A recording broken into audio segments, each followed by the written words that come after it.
Johann Huizinga, en su clásico estudio El otoño de la Edad Media, nos dice: cuando el mundo era medio milenio más joven, todos los sucesos tenían formas externas mucho más pronunciadas que ahora. Entre el dolor y la alegría, entre la desgracia y la dicha, parecía la distancia mayor de lo que nos parece a nosotros. Todas las experiencias de la vida conservaban ese grado de espontaneidad y ese carácter absoluto que la alegría y el dolor tiene aún hoy en el espíritu del niño. Todo acontecimiento, todo acto, estaba rodeado de precisas y expresivas formas, estaba inserto en un estilo rígido pero elevado. Las grandes contingencias de la vida, el nacimiento, el matrimonio, la muerte, tomaban por el sacramento respectivo el brillo de un misterio divino.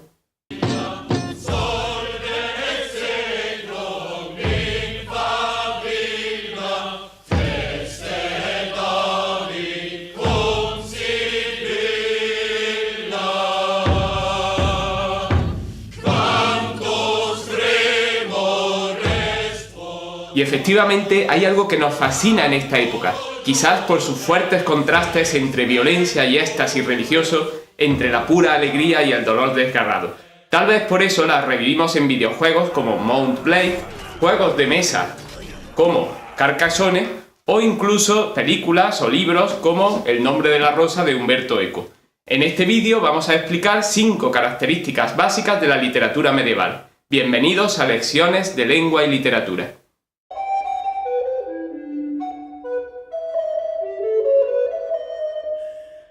La primera característica que vamos a destacar de la literatura de la Edad Media es su profunda religiosidad. En este periodo, la fe cristiana impregna todos los ámbitos de la vida. Las fiestas religiosas marcan el calendario del año y los ciclos vitales, e incluso el lenguaje cotidiano está plagado de expresiones de este tipo. Tenemos una abundante literatura religiosa que consiste en sermones, comentarios de textos sagrados, vidas de santos, etc.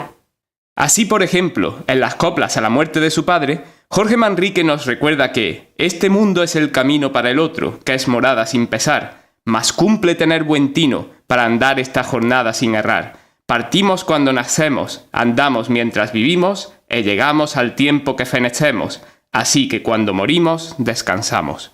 En la siguiente estrofa nos advierte de que la vida y el mundo solo son buenos como caminos hacia otro mundo y otra vida. Este mundo bueno fue, si bien usásemos de él como debemos, porque, según nuestra fe, es para ganar aquel que atendemos. Aun aquel fillo de Dios para subirnos al cielo, descendió a nester acá entre nos, y a vivir en este suelo do murió. Esta religiosidad de la Edad Media, unida a un sentido histórico todavía poco desarrollado, hace que encontremos anacronismos tan curiosos como este. Cuando en el libro de Buen Amor, los sabios griegos examinan a los rudos romanos para ver si merecen o no tener leyes, les hacen preguntas acerca de la Trinidad cristiana. Por supuesto, ni los griegos ni los romanos eran cristianos en esta época, entre otras razones porque los hechos se sitúan varios siglos antes del nacimiento de Cristo. Yo, que en la mano tiene todo a su voluntad. Él, que domina el mundo su poder, y es verdad. Si saben comprender la Santa Trinidad, de las leyes merecen tener seguridad.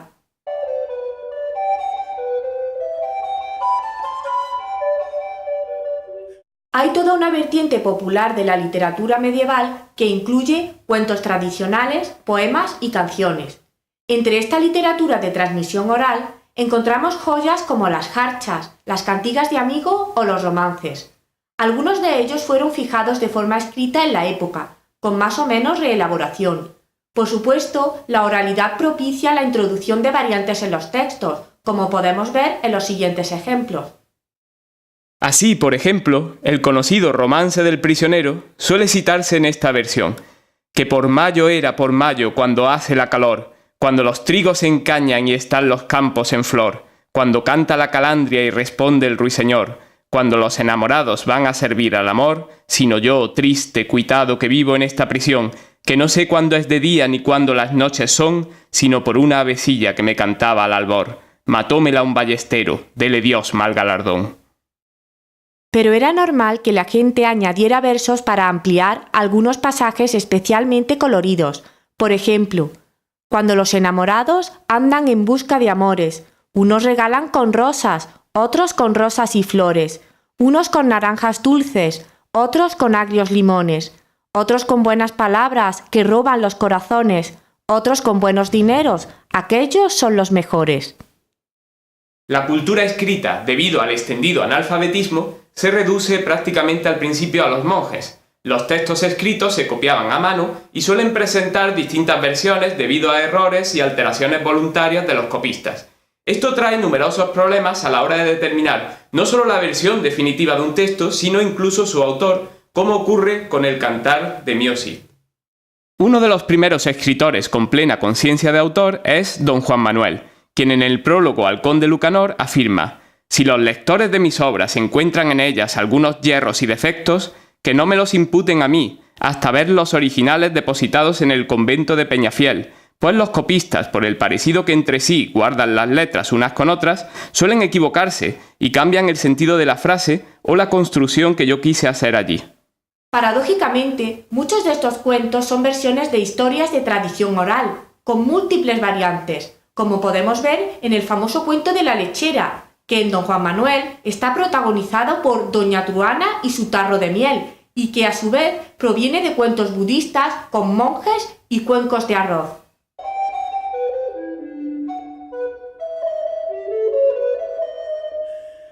Gran parte de la literatura tiene un carácter didáctico, es decir, intentaba enseñar al lector o al oyente conceptos religiosos y morales. Los personajes suelen ser modelos de conducta, tanto positivos como negativos. Junto a ello y al mismo tiempo, la literatura intenta entretener. No es raro que lo serio y lo humorístico se mezclen. En este sentido se cumple el tópico de Horacio, en su arte poética, que expresó con las palabras prodesse delectare, es decir, enseñar y entretener. La tensión entre el ideal de enseñanza y la búsqueda de diversión se ve perfectamente en el Arcipreste de Hita. En uno de los pasajes iniciales de la obra, quizás temiendo las críticas por el carácter humorístico y erótico de la misma, nos dice: Aristóteles dijo, y es cosa verdadera, que el hombre por dos cosas trabaja, la primera por el sustentamiento y la segunda era por tener juntamiento con hembra placentera.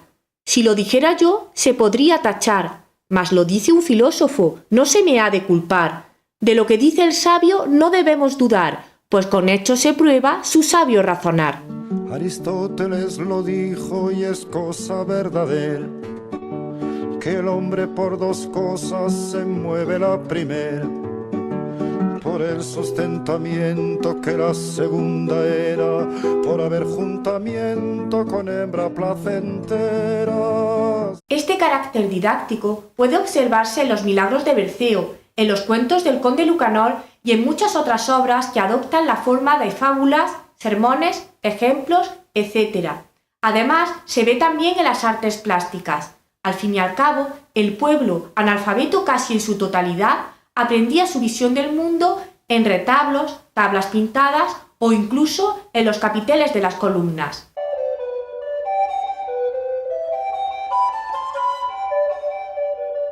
Salvo algunas excepciones, la literatura medieval no se puede calificar de realista.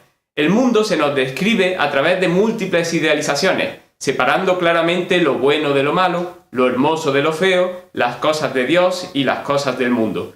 Los personajes suelen ser planos y arquetípicos: el caballero, la dama, el clérigo. Al fin y al cabo, ¿quién puede imaginar al Cid campeador dudando antes de la batalla o expresando su rencor ante un rey que lo ha desterrado injustamente?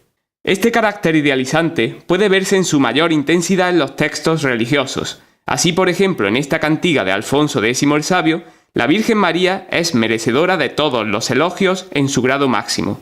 Deus te salve, gloriosa, Reina María, lume dos santos fremosa, e dos ceos vía. Sálvete, que concebiste muy contra natura, e pois tu Padre pariste, eficaste pura. Esto foi porque ovisti gran sene cordura, en creer cuando oísti sa mensajería.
Por último, destacaremos la tendencia que tiene la literatura medieval a crear estructuras acumulativas.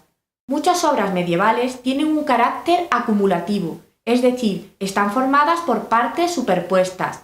Por ejemplo, colecciones de poemas como los Cancioneros y de cuentos como los de Don Juan Manuel o Gonzalo de Berceo. Incluso en historias más extensas, los hechos se suceden uno tras otro sin demasiado orden. Hasta la estructura de las frases suele ser acumulativa.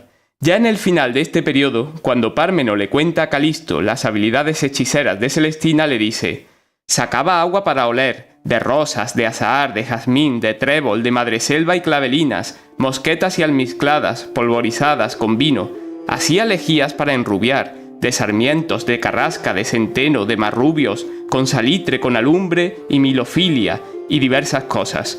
Y los untos y mantecas que tenía es hastío de decir, de vaca, de oso, de caballos y de camellos, de culebra y de conejo, de ballena, de garza y de alcaraván, y de gamo y de gato montés y de tejón, de ardilla, de erizo, de nutria. La propia métrica de los romances suele basarse en estructuras acumulativas y con fuerte tendencia a la repetición. Aparte de los romances que insisten siempre en la misma rima asonante, podemos destacar la Cuaderna Vía, que en sus 4 versos repite la misma rima consonante. Amigos y vasallos de Dios omnipotent, si vos me escuchásedes por vuestro consiment, querría vos contar un buen aveniment, terrédeslo en cabo por bueno verament. Hasta aquí este vídeo dedicado a las características generales de la literatura medieval. En otros vídeos posteriores hablaremos de autores concretos como Gonzalo de Berceo, el arcipreste de Hita, Don Juan Manuel o Jorge Manrique. En la descripción del vídeo tenéis la presentación de OpenOffice con más teoría y ejercicios. En el canal Log en 1980 de YouTube podéis encontrar otros vídeos de lecciones de lengua y literatura.